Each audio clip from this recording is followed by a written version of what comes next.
no llegan a 4 de cada 10 catalanes los que han apostado por un programa rupturista. Esta es la realidad de los hechos. Por lo tanto, quiero transmitir al conjunto de los catalanes, al resto de los españoles y a todos los que desde fuera de España se han interesado por estas elecciones, un mensaje de tranquilidad. Buenas noches. Ha tardado Rajoy demasiado en valorar los resultados y Artur Mas está legitimado, como dice, para continuar con el proceso. Lo analizamos ya en las 5. Valora los resultados 24 horas después de la debacle de su partido y del triunfo electoral de los separatistas. Y hace una lectura de los resultados en clave plebiscitaria, cuando siempre ha negado tal carácter a las elecciones autonómicas. La hace un día después de celebrarse los comicios y tras las declaraciones de los independentistas en las que se reafirman en su intención de seguir adelante con el proceso. Afirman Mas y sus socios que están absolutamente legitimados por las urnas para seguir adelante con el proceso soberanista que contempla la declaración unilateral de la independencia en no más de 18 meses. Sin embargo, Mas necesita para tal propósito el apoyo explícito de la CUP, que ya ha admitido que lo de ayer es una derrota social del independentismo y que con estos resultados no se puede proclamar la independencia. Además, la CUP no apoyará la investidura de Mas como presidente de la Generalitat. Ante la falta de firmeza del Gobierno de la Nación y del partido que lo sustenta, su actual presidente de honor y expresidente del Ejecutivo ha vuelto a salir a la palestra. José María Aznar acusa directamente a Rajoy de fortalecer a la izquierda, de mermar el espacio del Partido Popular en Cataluña, donde los secesionistas van a continuar el proceso, y cuestiona la posición de Mariano Rajoy, que considera está seriamente comprometida. Aznar señala la estrategia seguida por Rajoy y por su equipo en Cataluña como de extravagante. Extravagante o no, desde luego es cambiante. Rajoy se ha aferrado hoy a lo que tantas veces negó, el carácter plebiscitario de las elecciones. Sexta W está seriamente comprometida la figura de Rajoy, como señala Aznar, editorial con Eduardo García Serrano.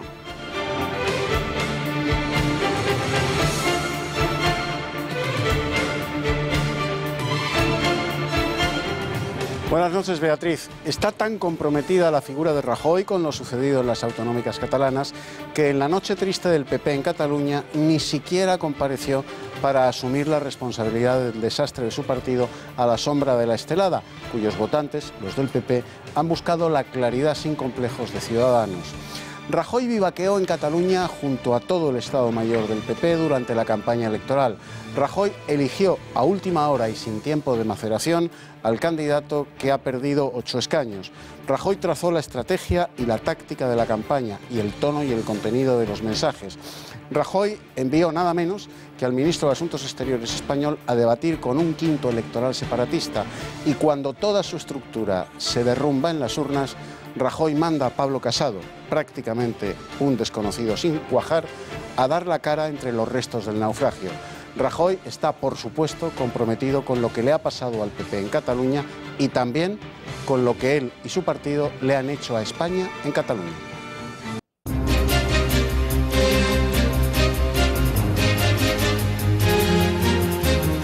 La Audiencia Nacional ha rechazado imputar a las sucesivas cúpulas de ETA por genocidio y solo contempla investigar a la banda terrorista por un delito de lesa humanidad desde el día 1 de octubre de 2004, fecha en que este delito se incorporó al Código Penal español. El tribunal comparte la apreciación del juez, que rechaza categóricamente la tesis del genocidio etarra. En este informativo les mostraremos el vídeo que solo un día después de las elecciones en Cataluña se ha convertido en fenómeno viral. Se trata de una imaginaria república independiente catalana en el año 2017 que guarda muchas similitudes con el régimen de Kim Jong-un. Apple ha confirmado la llegada de los nuevos iPhone 6S y iPhone 6S Plus a España. Será el próximo 9 de octubre y no solo aterrizará en nuestro país, lo hará en 40 lugares más, entre los que se incluyen Italia, México, Rusia o Taiwán. Cupertino ha anunciado que ya ha vendido más de 13 millones de unidades de los nuevos modelos, lo que ha supuesto un nuevo récord de ventas para la casa tecnológica. Los precios en nuestro país rondarán entre los 750 y los 1.079 euros. Hoy lunes, tiempo para el mundo en guerra, analizaremos la crisis de los refugiados sirios de la mano de Bruno Navarro, al que también preguntaremos por los bombardeos de Francia en Siria y por la nueva alianza entre Irán, Irak, Siria y Rusia. ¿Puede desencadenar este pacto una nueva guerra fría? Ahora se lo contamos. Y en los deportes, ni Barça, ni Atleti, ni Real Madrid, el Villarreal es el nuevo líder. El nuevo líder por sorpresa. De hecho, vamos a ver cómo lo ha celebrado la plantilla amarilla en el vestuario, nada más ganar al Atlético de Madrid, que podría haberse puesto líder en la cabeza de la Liga de Fútbol Profesional en el caso de haber vencido en el Madrigal. No lo hizo, ganó el Villarreal, y como el Real Madrid empató, no marcó ningún gol, Cristiano Ronaldo sigue sin batir el récord de Raúl, y el Barcelona ganó pero estaba distanciado, el Villarreal es el nuevo líder de Primera División. En el tiempo de deportes sabremos más de esta situación y analizaremos la lesión de Messi, que se pierde 2 meses de temporada.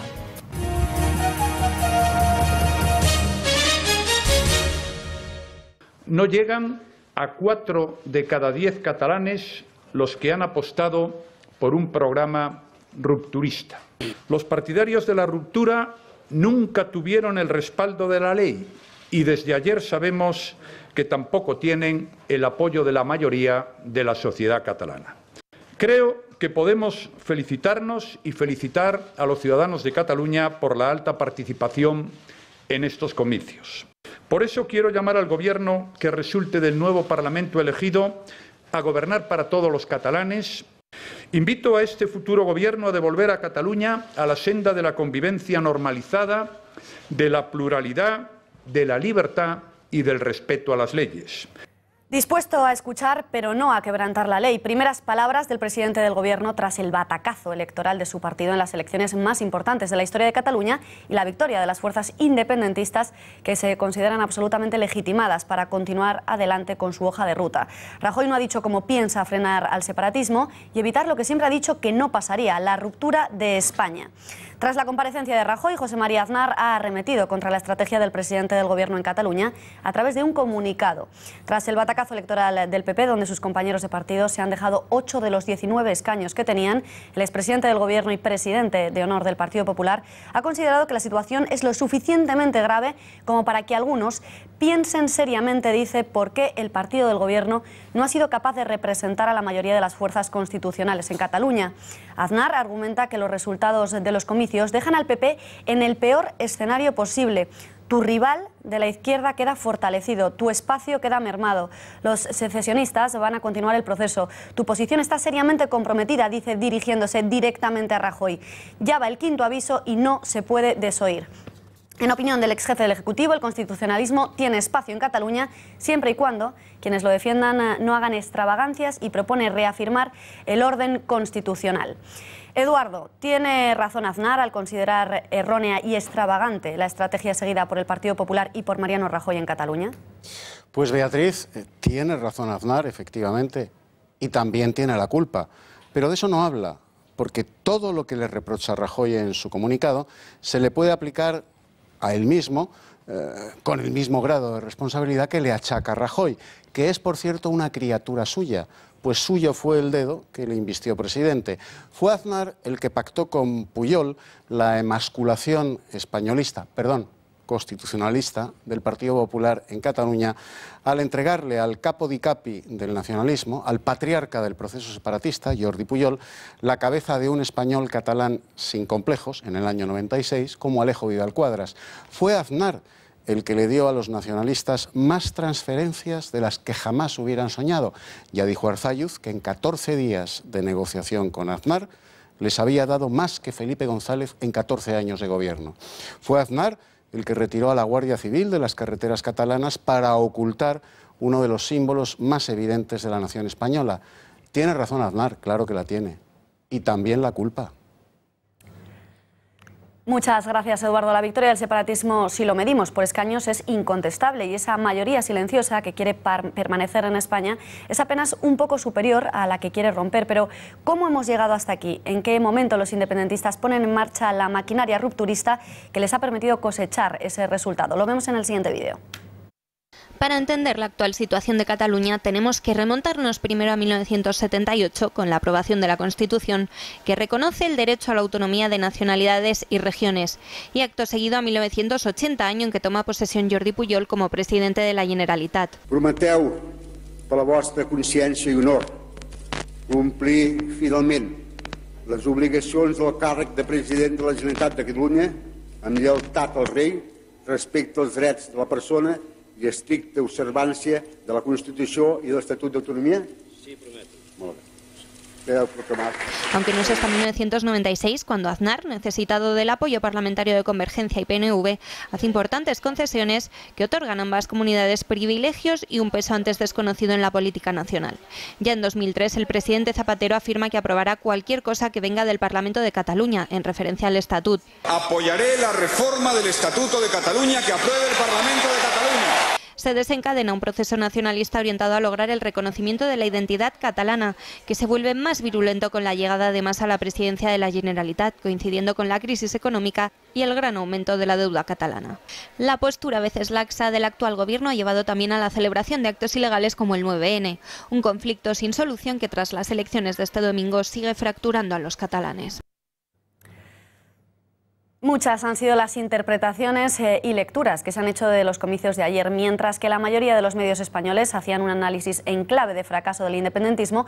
Desde los diarios internacionales hablaban de victoria en las urnas de los que quieren romper con España. Con los datos encima de la mesa, los independentistas consiguen una mayoría en escaños que les permitirá gobernar en coalición con la CUP. No menos cierto es que el propósito de Mas de convertir estas elecciones autonómicas en un plebiscito no se ha cumplido tal y como los soberanistas habrían deseado. También distintos puntos de vista tienen ganadores y perdedores. Si para Junts pel Sí lo votado ayer es una victoria del sí sobre el no, para sus socios necesarios no se puede declarar la independencia con solo el 47,8% de los votos a favor.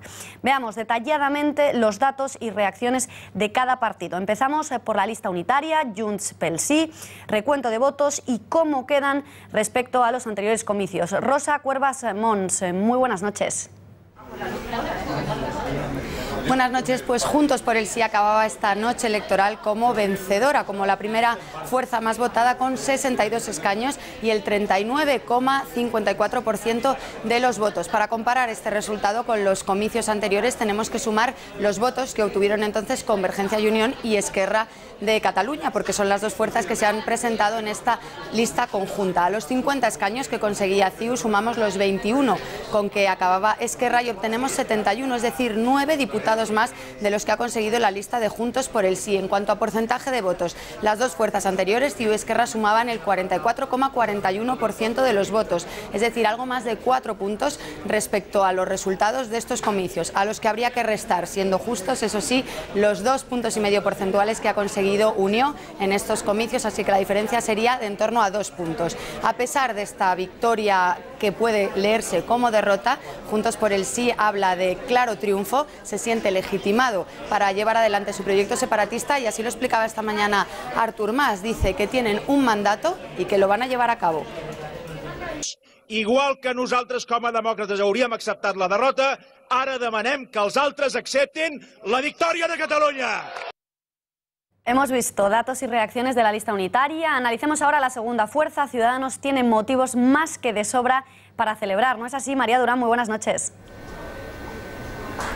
Buenas noches. Pues sí, Ciudadanos es ya la segunda fuerza política en Cataluña y la preferida por los electores no nacionalistas. El partido de Albert Rivera pasa de 9 a 25 escaños con un 18% de los votos aproximadamente. Esta misma mañana comparecían tanto la líder regional, Inés Arrimadas, como el propio Rivera para agradecer a sus electores que hubieran confiado en ellos y valorar los resultados. Creen que la mayoría de catalanes ha dado la espalda al presidente Mas.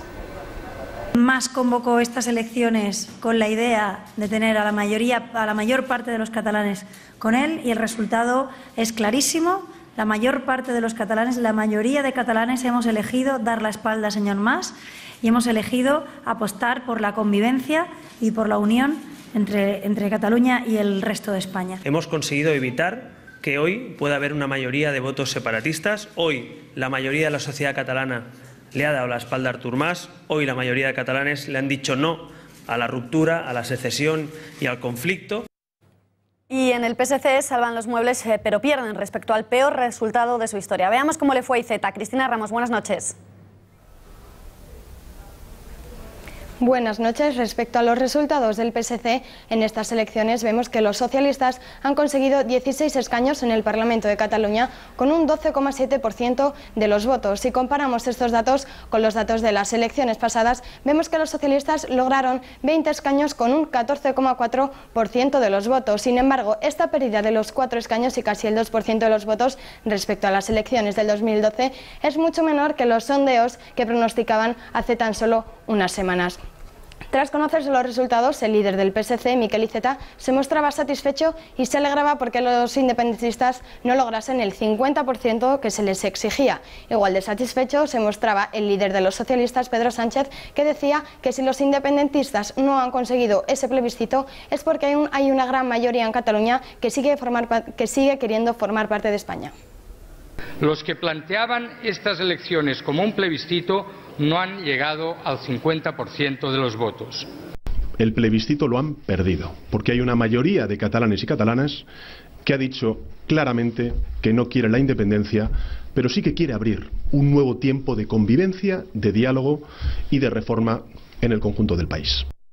Primeras 3 fuerzas analizadas. En prácticamente un empate técnico se encuentran los 3 partidos restantes: Catalunya Sí que es Pot, Partido Popular y la CUP. Empezamos por la candidatura de Podemos, cuyo líder ha sido el único que ha reconocido que el resultado le había parecido altamente decepcionante. Veamos por qué. Fátima García Manzano, buenas noches. Buenas noches. Podemos no está precisamente de enhorabuena. Ayer solo consiguieron 11 escaños y perdieron miles de votos en aquellas ciudades regidas por los ayuntamientos de cambio, es decir, por marcas blancas de Podemos.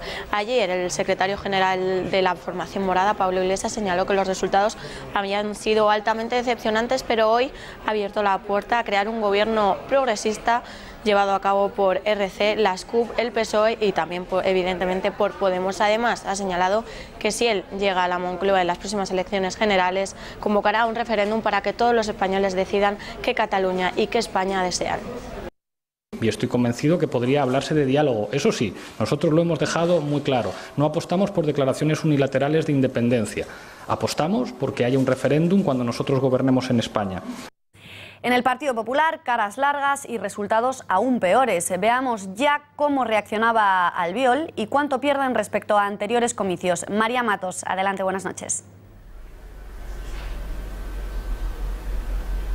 Buenas noches. El Partido Popular ha conseguido 11 escaños al Parlamento catalán con un 8,5% de votos. En el año 2012 alcanzaron los 19 escaños y casi con un 13%, exactamente un 12,99%. Si comparamos estos resultados con las pasadas elecciones catalanas, vemos que el Partido Popular ha perdido un total de 8 escaños y 4,5 puntos de votos con respecto a hace 3 años. Esto lo coloca en el partido que más escaños ha perdido. Se ha dado un gran batacazo. Esta mañana, en las mañanas de Radio Nacional Española, el candidato del Partido Popular, Xavier García Albiol, ha reconocido que aún tiene que analizar el entorno, pero que reconoce que tiene que perfeccionar y sacar conclusiones para garantizar así la estabilidad. Le escuchamos. En el Partido Popular de Cataluña hemos de reflexionar, hemos de sacar conclusiones, adoptar las medidas que se crean oportunas para poder garantizar desde Cataluña la estabilidad para que el proyecto del Partido Popular y de Mariano Rajoy vuelva a ganar las elecciones dentro de 3 meses. Muchas gracias, María, y cerramos esta ronda de conexiones de recuento con los extremistas de la CUP que tienen la llave de la gobernabilidad. Lola González Giraldós, El Detalle, buenas noches. Buenas noches. Respecto a los resultados de la CUP, la formación ha obtenido 10 escaños y un 8,2% de los votos en estas elecciones de 2015. Los resultados en las elecciones de 2012 fueron de 3 escaños y un 3,4% de los votos. Por lo tanto, la CUP ha obtenido un 5% más de votos en estas elecciones y 7 escaños más que en 2012. Respecto a estos resultados, el líder de la CUP, Antonio Baños, ha reconocido que los independentistas no han ganado las elecciones porque no han conseguido más del 50% de los votos y ha descartado, por tanto, una declaración unilateral de independencia. El análisis de los datos, pero ¿cómo se han tomado los catalanes estos resultados? ¿Están satisfechos con el triunfo electoral de los separatistas? ¿Qué opinan de la derrota plebiscitaria del sí? Hemos salido a las calles de Barcelona para preguntarlo.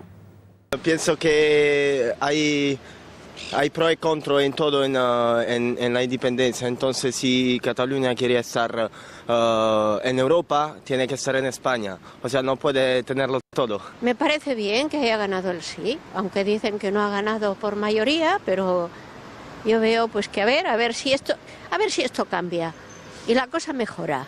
Bueno, que seamos independientes, yo por lo menos pienso así. Y nada, que ojalá que al final lleguen a algún entendimiento y se pueda llevar a cabo. Yo creo que sí, pero me hubiera gustado personalmente que hubiera sido una aplastante sí por la independencia, mucho más. Y ahora, ¿qué es la pregunta que nos hacemos la mayoría de españoles? ¿Ha llegado el desafío lo suficientemente lejos como para que resulte imparable o se puede hacer algo? ¿Qué debería hacer a partir de ahora el Gobierno? Asunto lo suficientemente importante como para plantear un cara a cara entre José Antonio Fuster y Eduardo García Serrano. Empezamos por Eduardo. Pues te diré, Beatriz, que se podría hacer algo, pero no se va a hacer, ¿eh? Estén ustedes tranquilos que no se va a hacer. Hemos ganado los españolistas por la mínima, mientras las competencias de educación sigan estando en manos del actual gobierno o del que salga una vez se conforme el Parlamento catalán, mientras sigan ellos envenenando a los niños catalanes desde el parvulario y la universidad, esto es imparable. No, por favor, que no hagan nada, que el gobierno no haga nada, sobre todo el gobierno del Partido Popular. O sea, 4 años sin hacer absolutamente nada. Me atrevería aún más a decir que desde 2004 sin hacer absolutamente nada, esta gente no está entrenada. Es como si yo quisiera jugar al fútbol en el Real Madrid en Santiago Bernabéu. No estoy entrenado para hacerlo. El gobierno, por favor, que no lo fastidien más de lo que ya está. Estando en desacuerdo contigo, querido Fuster, el gobierno debería haber intervenido ya. Por ejemplo, anoche el candidato de la CUP llamaba a la rebelión civil contra las leyes del Estado que le ampara y que le paga. Bueno, pues el fiscal general del Estado parece que se metió en la cama tempranito y no se ha enterado. Y hoy, cuando le ha sonado el despertador, no ha oído los clarines de rebelión que tocaba el candidato de la CUP. Si me llegan a decir hace unos años que Eduardo García Serrano es un ingenuo increíble, no me lo hubiera creído, pero lo es. O sea, tuvimos un referéndum ilegal absolutamente que es un delito, además cometido el 9 de noviembre pasado, y todavía no se ha hecho absolutamente nada por este gobierno, que es inacción absoluta. De verdad, que no hagan nada. 2 meses más, nos libramos de esto y vamos a regenerar la derecha, que es lo que hace falta.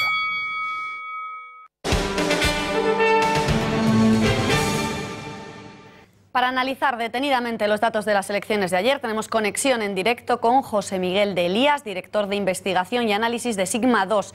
Lo primero de todo, señor Elías, muy buenas noches. Hola, buenas noches. ¿Cómo valora usted los resultados de ayer de las elecciones catalanas? Bueno, pues son unos resultados más o menos previsibles porque las encuestas ya venían indicando que más o menos por dónde iban a ir los tiros. Pero el que haya sido previsible no significa que dejan de ser complejos. Son unos resultados bastante complejos y que dejan abierto muchas posibilidades en el próximo Parlamento de Cataluña y en el próximo Gobierno de la Generalitat. ¿Usted diría que ha ganado el sí o el no a la independencia? Porque aquí cada uno dice lo que quiere, habla de lo que le conviene y al final no queda claro del todo. Sí, efectivamente, los partidos y las coaliciones partidarias de la independencia en estas elecciones catalanas han conseguido 72 diputados y por tanto tienen la mayoría absoluta en número de escaños. Pero a la vez ellos mismos se plantearon estas elecciones como un plebiscito, lo que suponía que de no alcanzarse el 50% parece que en ese caso sería una pérdida de ese plebiscito que habían planteado. Desde ese punto de vista se puede considerar que es una cierta victoria pírrica por parte de Juntos por el Sí y la CUP, ¿no? Han ganado las elecciones, no han ganado ese plebiscito que habían planteado. Con estos resultados, ¿es posible formar gobierno? Porque ideológicamente las candidaturas pro independencia son absolutamente heterogéneas. Tenemos desde la derecha, que representa a Artur Mas, hasta Esquerra, se tienen que aliar con la CUP, que es ya la extrema izquierda. ¿Se puede formar un gobierno estable con todas estas candidaturas unidas? Bueno, pues francamente la situación en ese sentido también es complicada. En primer lugar porque la CUP ya ha declarado que no están dispuestos a votar a Artur Mas y el abstenerse, que es la opción que todavía queda abierta, no les valdría si se mantiene el resultado finalmente de los 62 diputados que tienen Juntos por el Sí. Esto supone que alguien debe votar en segunda opción a candidato Artur Mas. Pero además, como usted acaba de decir, el programa de gobierno sería fácil de cara a movimientos de cara a la independencia, porque es la parte que tienen en común RC y Convergencia. En otros muchos aspectos no coinciden y por tanto sería complicado generar ahora un programa de gobierno para la Generalitat de Cataluña con estos mimbres, ¿no? Señor de Elías, ¿quién es para usted el verdadero ganador de las elecciones de ayer y el gran perdedor de estas elecciones? Bueno, como hemos dicho, digamos que los que han salido mejor parados, sin ningún tipo de mácula, digamos que en este caso han sido la opción de Ciudadanos, ¿no?, que han conseguido pasar de 9 a 25 diputados. Por otro lado, nos encontramos con una victoria pírrica por parte de Juntos por el Sí, y también vemos que el Partido Popular y Catalunya Sí que es Pot, junto con UDC, que no ha conseguido entrar en el Parlamento catalán después de 35 años estando en él, pues serían los grandes perdedores de estas elecciones. Por otro lado, el PSC, que aun perdiendo votos ha mejorado las expectativas a última hora, parece que se ha salvado relativamente de la debacle, ¿no?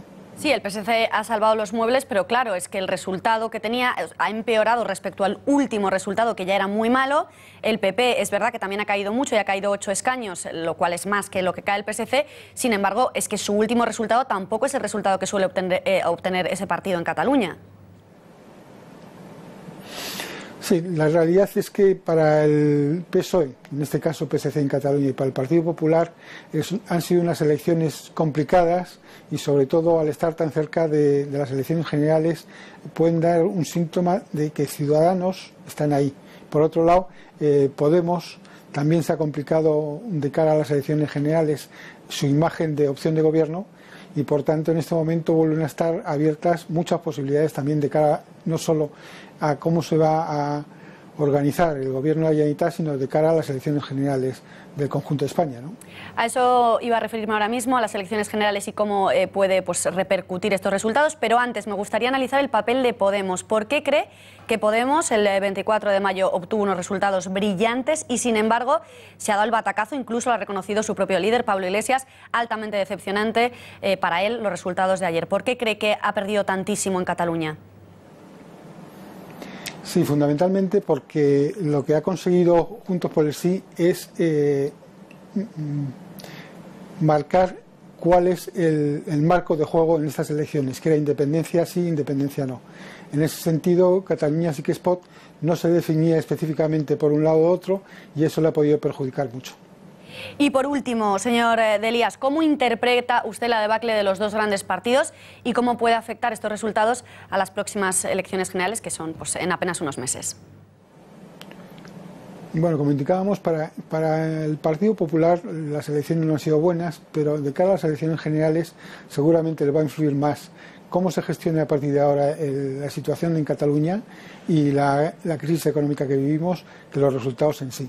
Por su lado, el Partido Socialista, que viene perdiendo votos en todas las últimas convocatorias electorales, pero sin embargo se queda con un buen sabor de boca como consecuencia de distintas situaciones en Andalucía porque consiguió ser la fuerza más votada, en las autonómicas y municipales porque han conseguido determinados gobiernos. Lo que sí es evidente es que se mantiene dentro de una cierta caída de voto. Si no cambia el discurso, es posible que de cara a las generales sufra el mismo retroceso que está sufriendo en todos estos comicios. Es decir, que para el Partido Popular y para el PSOE muy malos resultados, no solo por lo que respecta a Cataluña, sino por los próximos meses, que puede ser una debacle muy similar a la que sufran en las generales y la pérdida consiguiente de poder que ello conlleva. Efectivamente, también es verdad que en el conjunto de España no es Cataluña, pero sí estas elecciones han marcado determinadas tendencias que habrá que tener en cuenta en los próximos 3 meses de cara a las próximas elecciones generales, ¿no? Queda clarísimo. Señor de Elías, muchísimas gracias por haber atendido la llamada de estos informativos y muy buenas noches. Buenas noches, encantado.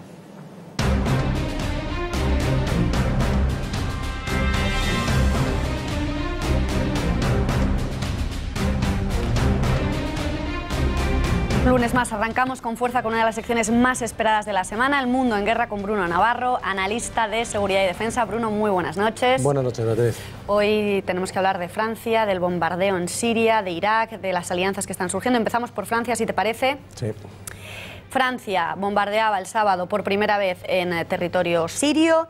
Bueno, vamos a escuchar en unos momentos a François Hollande decir que lo hacen en legítima defensa. ¿Por qué crees que deciden ahora y no antes atacar en Siria? Algo que parecía que no iban a hacer.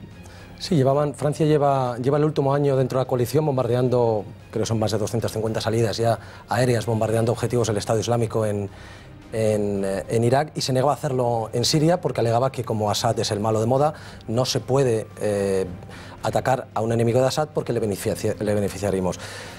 Esto es un poco ridículo porque el Estado Islámico no conoce fronteras, está a caballo entre Irak y Siria, y hacerle daño en un país y no hacérselo en otro no tiene mucho sentido. Así que al final ha acabado por hacerlo.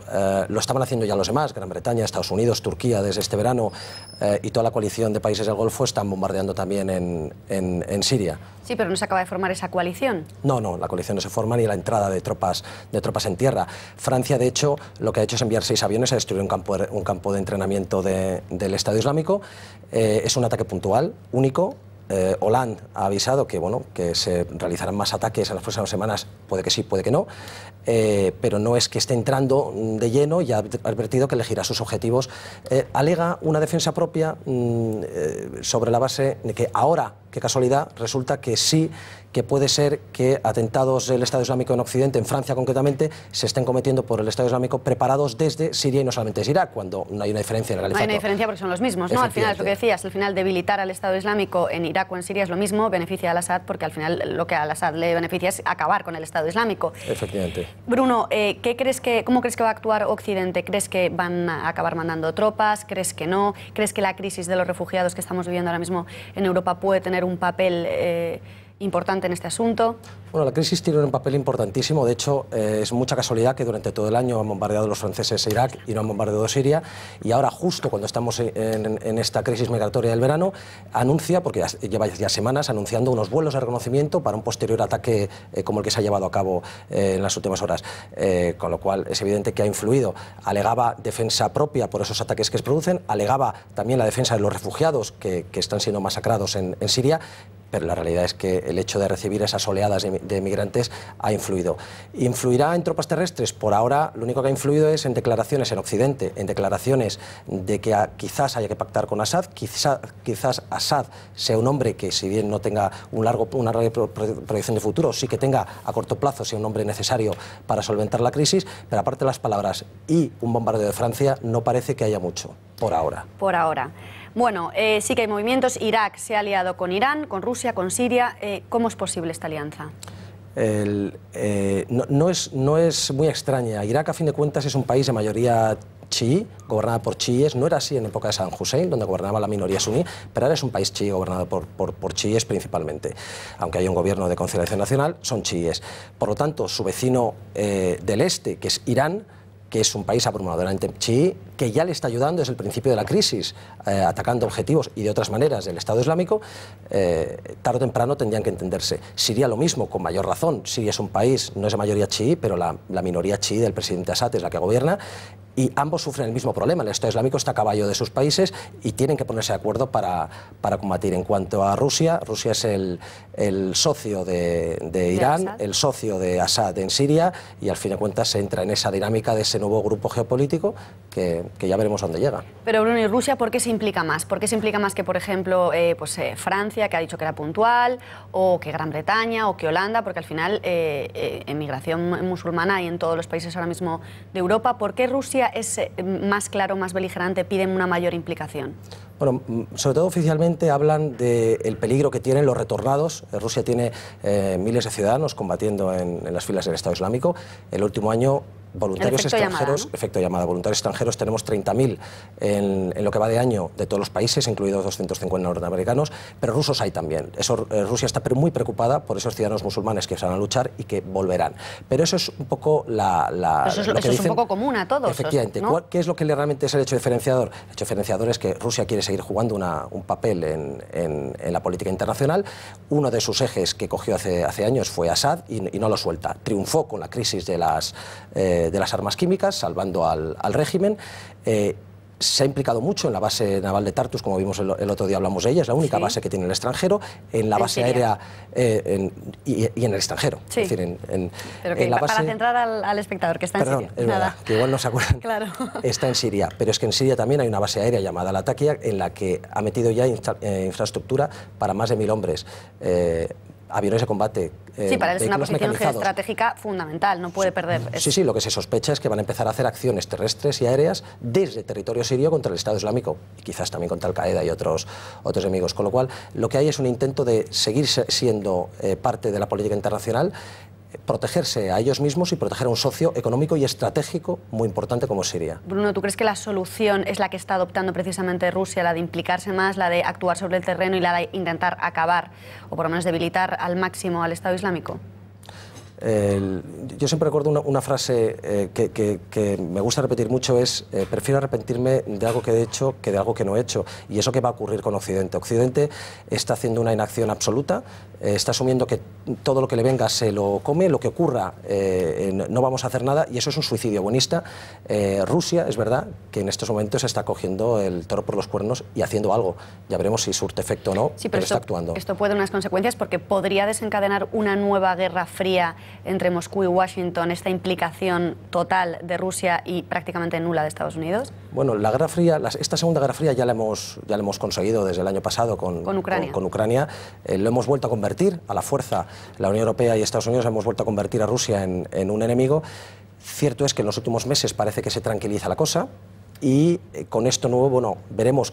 Ahora mismo se están reuniendo en Naciones Unidas, en Naciones Unidas los norteamericanos y los rusos, y vamos a ver qué es lo que sale de eso. Se va a hablar de Siria, naturalmente, y de cómo afrontar el futuro, pero desde luego que Rusia no va a soltar la presa y va a seguir actuando en Siria. Bueno, pues ya que estamos hablando de Estados Unidos, el acuerdo nuclear con Irán, ¿qué causas, qué efectos, cómo puede repercutir en toda esta situación, en toda esta inestabilidad que estamos viviendo? Vale.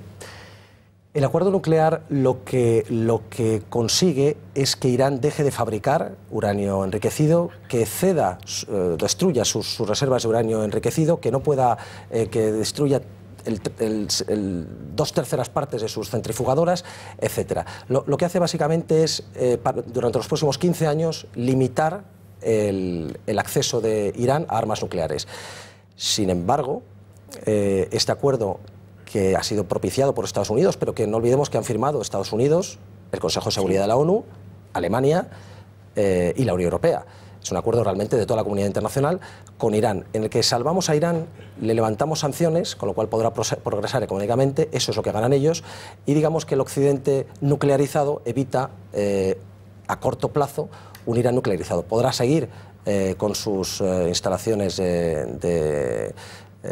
enriqueciendo uranio a un corto porcentaje para uso civil, pero el problema es quiénes se han negado a esto. Naturalmente esto es un pivotaje estratégico, Estados Unidos no está más interesado en Oriente Medio y pivota hacia Asia-Pacífico. Para dejar eso tiene que llevarse bien con Irán y eso es lo que ha hecho. Cambia de socio, claro, no de socio, pero cambia de amigos. Pero esto es claro, esto es lo que hay que hablar, papel fundamental de Israel, socio histórico de Estados Unidos, parece que le deja de lado, y qué influencia puede tener, qué papel puede tener Israel en todo este escenario bélico, porque hay que recordar que Irán ha dicho literalmente, también hace nada, que quería borrar literalmente del mapa a Israel. Sí, lo repite cada X tiempo, no lo ha llegado a hacer, aunque en ocasiones ha sido porque no ha podido. Realmente los que más han sufrido esto es el mundo suní, ¿vale? Representado por Arabia Saudí principalmente, frente a ese mundo chií, representado por Irán. Es una cuestión de polos estratégicos en el cual hay dos grandes fuerzas regionales que se reparten el pastel de Oriente Medio, y ahora mismo está saliendo beneficiado el creciente chií, que se llama. Arabia Saudí está muy en contra de esto, busca nuevos socios dejando atrás a Estados Unidos porque no puede confiar más en él, e Israel le ocurre lo mismo. Israel no sabe qué hacer, intenta presionar en el Congreso de Estados Unidos, en el Senado, para que esto no siga adelante, pero por otra parte sabe que tiene que buscar nuevas vías, porque bueno, está perdiendo un aliado importante, y ante un eventual ataque no sabemos lo que va a pasar.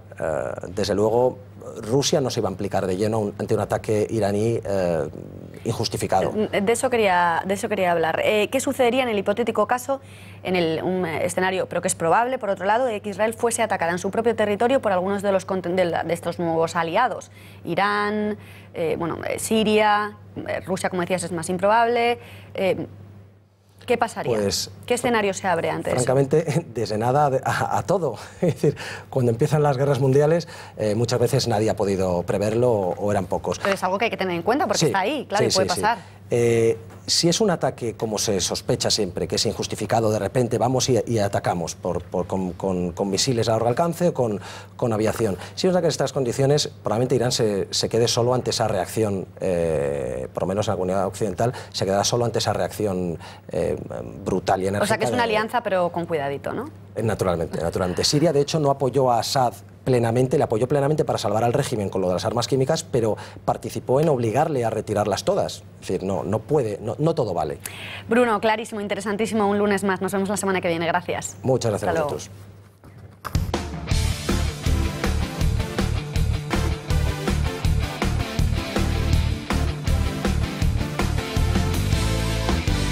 Momento para los deportes. Barcelona conmocionada por la lesión de Leo Messi. Sí, bueno, Barcelona y Cataluña han sido noticia este fin de semana por diferentes aspectos y uno de ellos, como decías Beatriz, es la lesión de Leo Messi.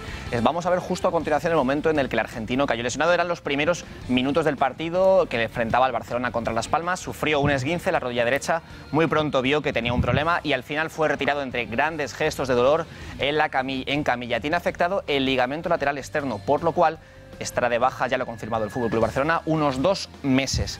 Esta mañana Luis Enrique ha hablado al respecto de la preocupación que hay en el equipo azulgrana por esa lesión, por los partidos que se puede perder Leo y por cómo será sustituido el supuestamente mejor jugador del mundo. Vamos a escuchar al técnico asturiano cómo cree que le sustituirá. Ahora, pretender sustituir a un jugador como Leo es imposible. No vamos a pretender hacer eso, pero vamos a seguir confiando en las cosas que nos acercan al resultado cada partido, las cosas ofensivas y defensivas, pero con diferentes protagonistas. Neymar tiene que seguir haciendo de Neymar, que por cierto lo hace muy bien. Luis Suárez tiene que seguir haciendo de Luis Suárez, que por cierto lo hace muy bien. Andrés Iniesta tiene que seguir haciendo de Andrés Iniesta, que por cierto lo hace muy bien. Y esa es la idea. Bueno, vamos a ver justo a continuación exactamente los partidos que se pierde el argentino. Va a llegar muy justito para el clásico en el Santiago Bernabéu en apenas, 2 meses. La suerte para el Barcelona, que hay 2 parones de selecciones y que por tanto la baja de Messi no solamente les afectará a ellos, sino también a la selección argentina. Se perderá el partido ante el Sevilla, ante el Rayo, la ida y la vuelta ante el Bate Borisov en Champions contra el Eibar y el partido del Villarreal. El partido al que supuestamente llegará y se recuperará justo a tiempo será para jugar en el Santiago Bernabéu, como decíamos, el clásico ante el Real Madrid. Y el Real Madrid, que está de luto, por desgracia, esta mañana nos hemos enterado del fallecimiento de uno de sus mayores mitos, Ignacio Zoco, el mediocentro, el centrocampista navarro. Llegó al Real Madrid muy joven, jugó más de 400 partidos, marcó 17 goles y fue el protagonista de esa etapa mítica de los años 60 y 70 del Real Madrid, el Real Madrid Yeye. Desde aquí, desde Intereconomía, descanse en paz. Pero también, seguimos hablando del Real Madrid, y de este hombre, Reinaldo Mercedes. Vamos a leerle. Perdió el Real Madrid, qué bueno. Y luego, cuando un usuario le contestó al respecto, dijo: soy del mejor equipo del mundo, del Barcelona.